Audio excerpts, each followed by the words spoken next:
What is up, Waffle Gang? I do hope you are well. My name is Mark, and today we're checking out some more r/mi. The butthole. If you'd like to skip the initial Waffle, timestamps are in the description and along the timeline below. But just a huge thank you from the bottom of my heart for being here today. Getting involved in the channel, it means the absolute world for me and everything you do as well. So thank you so much for spending 20 minutes or so here, and let's crack on with today's stories. Much love, guys. Now, our first story comes from Mindless Note 3735, titled, "Am I the arsehole for telling my friend she is reaping what she sowed?" At the beginning of quarantine, my friend Bella, female 30, proposed open marriage to her husband Mike, male 28. The timing was off, obviously, but she had thought about it a lot and said it was the only way for a relationship with Mike to survive because she loved him dearly but felt unfulfilled. Mike hesitantly agreed because he didn't want to lose her. When I asked him about it, he seemed very much not thrilled about the whole thing. Backstory here is that Bella and Mike have known each other since middle school, but only started dating in college, at which point Bella had a lot more experience in relationships. Mike has told me he's always felt like he was one step behind her in most things, but that their marriage really worked, and he was very happy with her. Well, during quarantine, the two of them became even closer than they had ever been before, and I think Mike didn't expect Bella to actually go through with the open relationship idea she had proposed. But around 3 months ago, she brought it back up and then settled on some rules together. Cut forward to an hour ago, it's way past midnight here, when Bella calls me crying saying Mike cheated on her. I'm all question marks at that point because Mike would never. She tells me she tried calling Mike all day, but he said he had a date and he hasn't come home yet. I asked her, but wasn't that sort of okay between you two? She sobbingly tells me that yes, that was sort of the deal, but that she hadn't been able to go on a single date with a guy yet because she was so busy with work, being back on now, and that Mike just went ahead with his date as if she meant nothing. That he hadn't disclosed any details to her, which as far as I know was part of their deal. That they didn't want to know any details, and that she felt like it was ridiculing her. I didn't really know what to say and just told her, well honey, I think you just reap what you sowed, honestly. She's furious with me and screamed at me for being an awful friend to her, that I should understand how she feels. I kept quiet, but honestly, I think she's just upset that her husband is doing what she proposed in the first place. I haven't talked to Mike yet, but am I the arsehole? Edit, spoke with Mike just now. He said he had an awesome night but came home to Bella screaming at him and he's feeling incredibly guilty and confused now. Understandably, he'd come by after work to talk.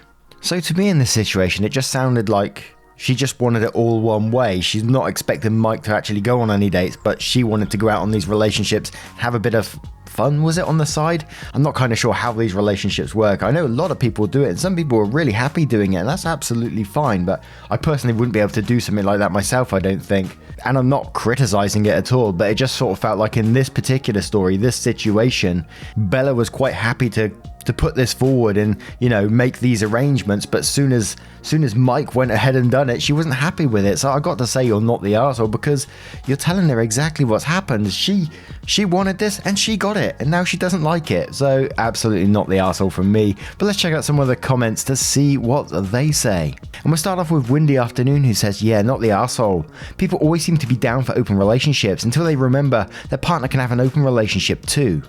And Natasha Nail says, not the arsehole. She didn't expect them to actually sleep with other people. She just wanted to sleep with others without being considered cheating.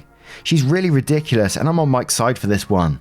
She wanted an open relationship, so that's what she got. Lol. And Infamous Wasabi says, be careful what you ask for. You might well get it. Your friend felt unfulfilled and wanted someone to meet her needs. She never considered that in an open marriage, both spouses are free to go elsewhere. She said he cheated, but he did no such thing. It isn't cheating in an open marriage. Your friend's reality check just bounced. Not the arsehole. And Toxico Foxo says, not the arsehole, lol, far from it. Tell that girl she shouldn't have proposed in the first place if she wasn't ready for him to do the same thing. And Amy says, not the arsehole. He didn't cheat on her, they had an agreement. She did indeed reap what she sowed and doesn't like it because it didn't go her way. She didn't want to hear it from you, but unless you have some sort of agreement where you only tell her what she wants to hear and are blindly on her side all the time, no matter how little sense it makes, she's going to have to take the L here. Now, what do you guys think of this situation? Has anyone here been in an open marriage before? Let me know your thoughts. I would love to hear them in the comments below, and let's move on to the next story. And our next story comes from Prego Woman Hater. Am I the arsehole for not giving up my bed to a pregnant woman? My grandma is on her last days and wished to see all her grandkids for the last time. So my family came up with a plan to visit her. We're all adults in our 20s and didn't want to deal with the airport chaos, so we decided to drive. Los Angeles, CA to Durango, CO. I may have got that wrong. We rented an 8-seat van since it was 6 of us in total, including me, female 22, with my 2 brothers and their wives and my cousin. The day of the trip, we find out that one of my sister-in-laws, Anna, invited her sister, Ruby, to come along since she wanted to get out of the house and because we had an extra space. Everyone was okay with it, but I was a little annoyed since I wanted my cousin with cerebral palsy to ride more comfortably. But it seemed like he was fine with it, so I didn't worry. I drove the first 7 hours of the trip. We had already booked 2 rooms with 2 queen beds, each in advance. One room was dedicated for my 2 brothers and their wives, and the other for my cousin and I. When we were heading to check in our rooms, Ruby asked Anna what size bed she would be getting, since she moved around a lot because of the baby. Yeah, she mentioned a few hours into the trip that she was pregnant. Anyways, Anna said she would be sleeping with my cousin and I. I was frustrated because she didn't pay for the room. Anna offered her to sleep in my room, not hers, and she never even asked me. Whatever, this lady is pregnant and I was tired and just wanted to sleep.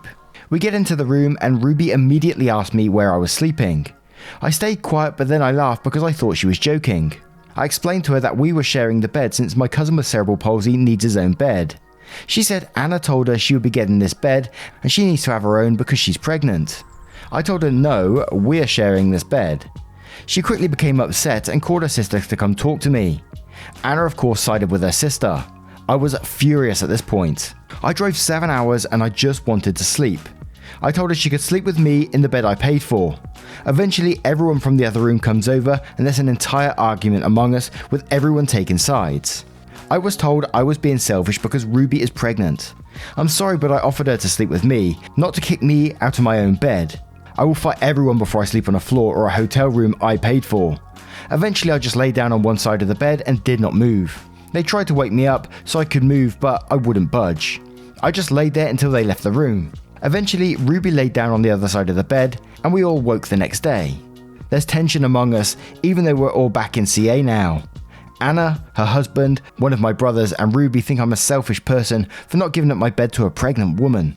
On the other hand, my other brother and his wife, as well as my cousin, side with me. Even though I do feel bad, I still offered Ruby a space. Am I the arsehole? No, you're definitely not the arsehole to me in this situation. I feel for anyone that's pregnant and all the stuff that comes with it, don't get me wrong. But it almost felt like Ruby was treating this as a bit of a holiday situation, you know, oh, I'll come with you and I get given a free bed as well and all this kind of stuff. It's like, no, this person paid for this. If I was Ruby, I think I'd be really embarrassed in that situation if someone was saying for me that, oh, Mark needs the bed because of such an issue. I'd be like, no, that person's paid for this bed. I'll sleep on the floor. I'd be quite happy down there, you know, or wherever. They even offered half of the bed for that person anyway. Absolutely not the arsehole to me. It just feels like a little bit too much entitlement. If they wanted their own room, they should have paid for it. But Dangerfield says, not the arsehole. So Anna last minute invites her pregnant sister, who in no way is contributing to this journey, to go with you all on an emotional trip to see someone who has no relationship with. She should have paid for the room if it was such a big deal. Or, you know, not treated it like a holiday, ding ding ding, for a sister on the back of things others have done. Luxstrick6000 says, coming from a pregnant lady, not the arsehole, what is her problem? Who goes to visit your sister-in-law's dying grandmother because they want to get out of the house? Like, it's not a vacation, lady. And Vertical Perception says, not the arsehole. If someone needed to give up a bed for the pregnant woman, it should have been the person who invited said pregnant woman to go on a road trip uninvited and without having to pay for accommodations. I don't see any of the others who demanded that you give up the bed willingly give up theirs. It's easy to tell other people to sacrifice if you aren't willing to do it yourself. If she wanted a room and a single bed, she could have paid for one, like the rest of you did. Obviously, if no plans were made for her to come, she's not going to have first-class accommodations. Being pregnant is never an excuse for entitlement and expecting others to sacrifice for you. And we'll have one more from Philip North who says, not the arsehole. Let's go through it all in order. 1. This woman with no real connection to your grandmother is invited along on the final visit with your grandmother. That is spectacularly rude. This isn't a trip just for fun. It's the final time people will be seeing their grandmother. Inviting someone along just for the sake of it is appalling. 2. Suggesting someone who paid for the room and has spent 7 hours driving sleeps on the floor so someone else can have their bed is ridiculously rude. Then consider point 1, that Ruby shouldn't have been in there in the first place, and it makes it even worse. 3. If you invite someone along on other people's trip, then it's on you to look after their needs. You don't get to bring them along and then tell others they're sleeping on the floor.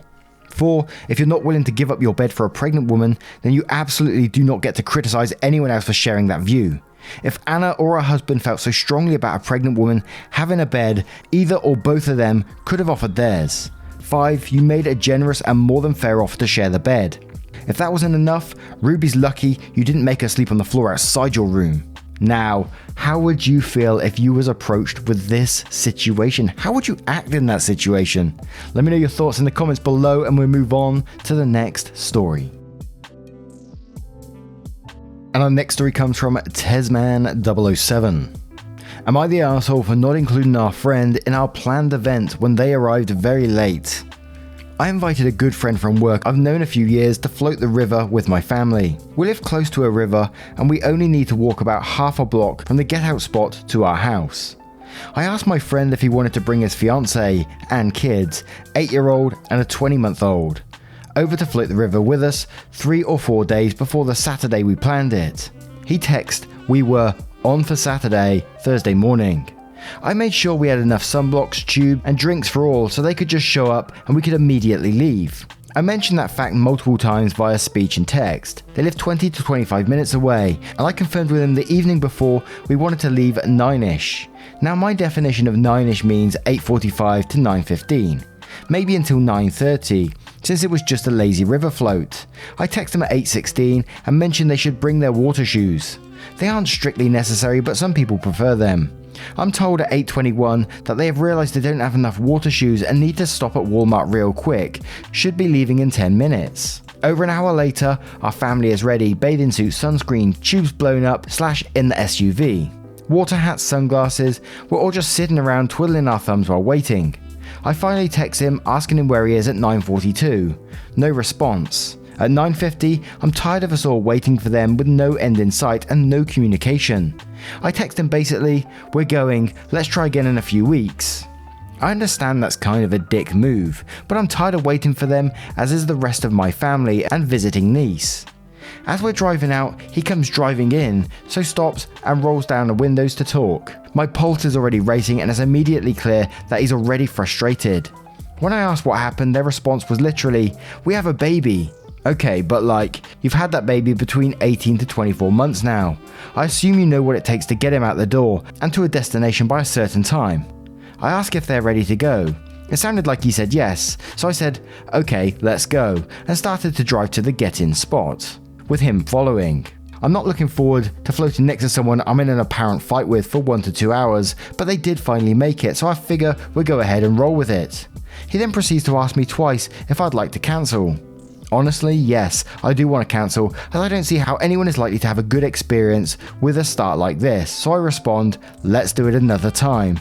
And he goes all Pikachu face and tells me, nice dude, and that's fucked. Had we ever received some kind of response or message, we would have waited, but with zero communication, I'm not going to continue to delay the event I had planned for myself and for my family, while the other parties shop for water shoes and whatever else they deem necessary because they didn't take the time to be prepared for the day until the last possible moment. Let me have it. Am I the arsehole?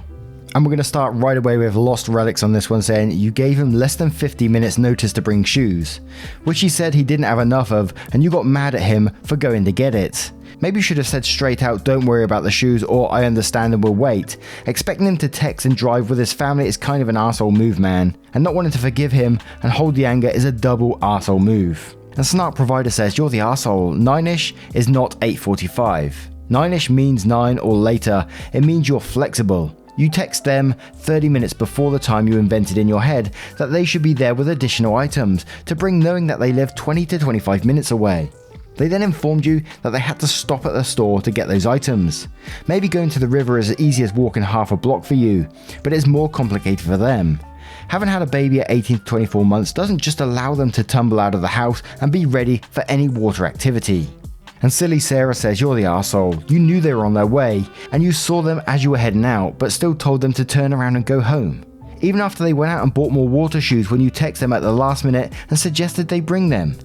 Telling you they'd be stopping to buy water shoes was letting you know they were going to be late. But even then, you never said a specific time. You said 9ish and then assumed that meant the same thing to them as it does you. If 9ish to them is anywhere within the hour, they weren't even late, even after making an extra stop.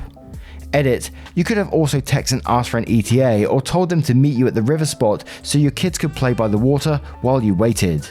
And Corpse Feet says at 8:21 they said they would be leaving in 10 minutes, which having kids you know means 20 because something will go wrong. That's 8:40. They then need to go to Walmart to get water shoes, park, walk in, find the shoes, get to the register, wait in line, check out and back to the car. That's 20 minutes if the baby doesn't melt down and no one gets distracted by anything shiny. 9 AM, then they need to drive 25 minutes to their house. The absolute earliest you would have seen them was by 9:30, and they got there before 10, which you gave an ish time. Added a supply right before, and he texted, "You're at the extra stop." If you didn't have kids, I would more understand the irritation. But you have lived this, and if you want to leave promptly at 9, say that, and give them all the info they need, wore the shoes beforehand. They went to some hassle and spent extra money to come socialise with you, and when they arrived, got chastised and bailed on. If I were your co-worker, I would never accept another invite from you, and this would have a hugely negative effect on how I saw you. I'm pretty sure this guy isn't your friend from work anymore. And we'll have one more from Candid Apple Crisp, who says you're the arsehole for acting like he ghosted you when he told you the first thing in the morning that he needed to stop at the store for more shoes after you waited until the last minute to tell him to bring some. My definition of 9. Did you communicate that to him, or did you just expect him to read your mind and or think the same way you do? Your approach was inappropriate for the situation in my opinion. I'd be more understanding if you hadn't heard from him at all that morning, but I don't understand why you didn't factor in an unexpected trip to the store into your wait time. He didn't respond to my text, blah blah. The guy was probably driving to the store and to your house. Come on OP, a little bit of tact could have avoided all this unnecessary drama. Yeah, he was late, not even by that much considering the unexpected trip to the store. But I can't even call him an arsehole for that because you should have known he would be since you waited until the last minute to tell him to bring shoes. You're the arsehole. Now, what do you guys make of this situation? Is OP the arsehole for the way they acted, or is the other party the arsehole for being late? Let me know your thoughts in the comments below and we'll move on to another story. And this next story is from Big Fat Mess. Am I the arsehole for not taking a customer's order right as we closed, even though they called 2 minutes before? I work at a pizza place. I started as a driver and worked my way up to manager over the last 3 years. Normally we're open till 1 AM on the weekends. We usually die around 10 or 11, then the rest of the night is 1 or 2 small orders until we're closed. Tonight I get a phone call at 12:58 AM from a guy who wants to order a pizza. It's some drunk college kid and he's asking all the people in the background what they want. The first thing out of my mouth is, we close in 2 minutes. Are you sure you want to order right now? Yeah, lol. So he then tells me what he wants. I input it into the computer, ask for his delivery address, and repeat his order back to him to make sure it's correct, albeit a little slowly and deliberately. And wouldn't you know it, but the clock read 1 AM before I made it to the payment screen. Oh sorry sir, looks like it's 1 AM, we're closed now. He responds, bro, are you serious? Yes, we're closed, then he hangs up. I don't do this often. As the franchise owner has said numerous times, we need the business. But fuck man, I work 5 to close and don't want to be there cleaning for 2 fucking extra hours because I have a driver taking food to some asshat who wait until the last minute to order. So, am I the arsehole? Now, I can't say you're the arsehole, but the way you went about it makes you the arsehole in the situation to me. I wouldn't blame you if you just didn't pick up the phone, you know. 2 minutes to don't pick up the phone. I wouldn't have blamed you for that, you know. But the way you went about it, you picked up the phone, you let him go through the whole order, and then went, haha, sorry, bye. And that was it. That does make you the arsehole. You was just blatantly You knew what you was doing in that situation and it did make you an arsehole. Just don't pick up the phone next time to me. There's a couple of little edits after where he responds to some of the comments, but we'll cover some of the comments first. With Sparkly Sloth, who says, "You're not the arsehole for not taking the order, but come on, you're the arsehole for how you did it. Don't answer the phone and say you're not taking orders anymore, whatever." And Forgetful89 says, "You're the arsehole for taking the order and hanging up. Given that it was 2 minutes to close, I would have made myself busy elsewhere in the store and been unable to answer the phone." And Stylish Stuntman says, "You could have either not picked up the phone or told him you were closed, but you chose to waste time and take his order just to mess with him. It may be just some fun for you, but you're the arsehole." And Webby Vandercrack says, "You're the arsehole for the way you handled it. If you didn't want to take the order, you should have said, 'I'm sorry, we're closing.' I don't understand the whole sarcastic, slowly and deliberately. Wouldn't you know it, rigmarole." And Eastern Water says, "You're the arsehole. Just say, 'I'm sorry, I can't take your order, we're closed in 2 minutes. Don't mess them about by starting the order slowly and deliberately. Arsehole." And one more from Careless Mango says, "You're the arsehole, it's not professional. It was teasing. He could have rung around somewhere else if you said it was too late to take the order. As a manager, you should have been clearer that the order had to be completed before it turned 1 AM. If you didn't say those words, then you are in the wrong. Or you could have told him, 'Sorry, but we close in 2 minutes, and everyone is leaving and they will be able to make and deliver the pizza in time.'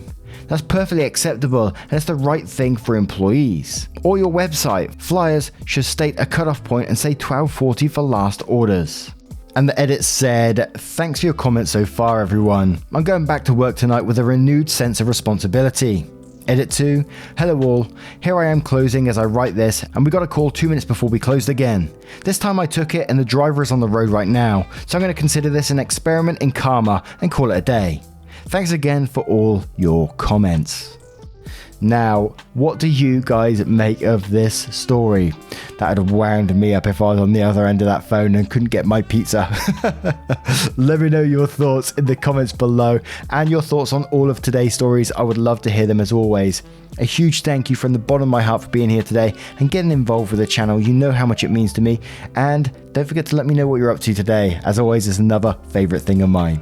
Anyway, I hope to see you guys in the next one. Take care. Much love. Boxes are defeating, purpose always fleeting.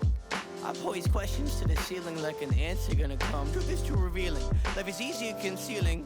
All emotions till the star on your heart going numb. I shouldn't be in drive more, I just wanna feel alive more. I feel hurt all the time, boy, I can't see straight.